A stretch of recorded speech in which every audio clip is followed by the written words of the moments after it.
अस्सलाम वालेकुम प्यारे बच्चों, मैं हूं आपकी उर्दू के टीचर कमल यूसुफ। जमात अव्वल में मैं आपको उर्दू की क्लास में खुशामदीद कहती हूं। तो प्यारे बच्चों, आज का उन्वान है गुफ्तगू के आदाब। तो प्यारे बच्चों, हम सब एक दूसरे के साथ रोज बातचीत करते हैं, लेकिन हमें बातचीत किस तरह से करनी चाहिए? बड़ों के साथ, बच्चों के साथ, अपने दोस्तों के साथ, दूसरे लोगों के साथ। तो ये सब बातें हम सीखने के लिए आज का सबक पढ़ेंगे, जिससे हमारी गुफ्तगू मजीद बेहतर हो सकेगी। तो प्यारे बच्चों, जल्दी जल्दी अपनी किताबें खोलें ताकि हम अपने सबक का आगाज कर सकें। गुफ्तगू के आदाब, निसाबी मौजू, अखलाकियात, हासिलात ताल्लुम।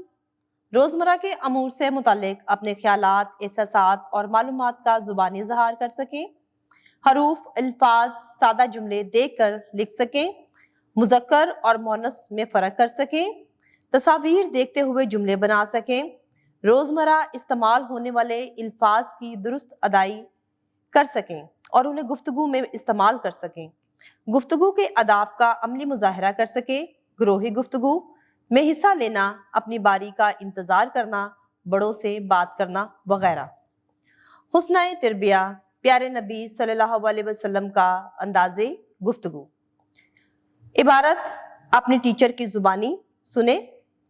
एक दूसरे के साथ अच्छे अंदाज में और अदबो एहतराम के साथ गुफ्तगू करना अच्छी आदत में से एक है। कुरान मजीद में अल्लाह ताला का इरशाद है, और लोगों से अच्छी बात करो। हमारे प्यारे नबी हज़रत मोहम्मद रसूल अल्लाह सल्लल्लाहु अलैहि वसल्लम नहायत खूबसूरत अंदाज में और नर्म लहजे में आहिस्ता आहिस्ता गुफ्तगू फरमाते। इसलिए आप सल्लल्लाहु अलैहि वसल्लम की बातें नहायत तवज्जो से सुनते। आप सल्लल्लाहु अलैहि वसल्लम की गुफ्तगू ऐसी साफ और वाज़िया होती कि हर सुनने वाला समझ लिया करता था। गुफ्तगू के आदाब, खास अल्फाज, तलफ़्फ़ुज़, एहसास, लहजा, मुस्कुराहट, खामोशी, मुकाबला। सबक पढ़ते हैं। उस्ताद साहब के कमरा जमात में दाखिल होते ही बच्चों ने उन्हें फुटबॉल के मुकाबले के बारे में बताना शुरू कर दिया।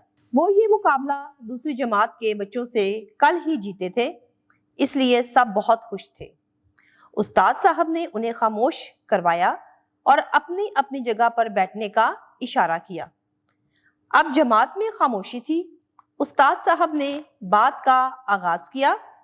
उस्ताद साहब बोले, मेरे अजीज तुलबा, जैसे खाना खाने के आदाब होते हैं, वैसे ही बातचीत के भी आदाब होते हैं।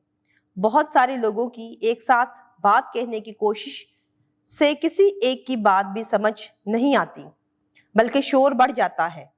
बातचीत के आदाब में शामिल है कि आप अपने साथी को पहले बोलने का मौका दें और उसकी बात को दरमियान में ना काटें। जब वो बात मुकम्मल कर ले, उसके बाद अपनी बात शुरू करें। जहां बहुत सारे लोग एक ही वाक़े के मुतालिक बताना चाह रहे हों, तो बेहतर है कि आप एक शख्स को चुनकर उसे सारे ग्रुप की बात कहने का मौका दें। बात हमेशा नरम लहजे और धीमी आवाज में करें। बात करते हुए चेहरे पर हल्की सी मुस्कुराहट रखें। इससे बात सुनने वाले के दिल में आपके लिए खुशगवार एहसास पैदा होता है। बच्चों ने उस्ताद साहब की बात बहुत गौर से सुनी और इस पर अमल करने का अहद भी किया। नए अल्फाज मायनी, धीमी, हल्की, पुरजोश, पुरज़म, आगाज, शुरू, आदाब, अदब की जमा, असूल। तो प्यारे बच्चों, आज के सबक गुफ्तगू के आदाब में हमने गुफ्तगू करना सीखा कि किस तरह से हमने दूसरों से मुखातिब होते हुए बात को करना है। दूसरों की बात को हमें पहले सुनना है और तसल्ली बख्श जवाब देना है।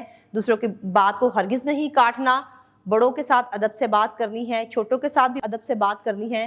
तो उम्मीद करती हूँ आपने इस सबक में से बहुत कुछ आदाब सीखे हैं जो हम गुफ्तगू के वक्त इस्तेमाल करते हैं। तो अगली वीडियो में नए सबक के साथ दोबारा हाजिर होंगी। तब तक के लिए अल्लाह हाफिज़।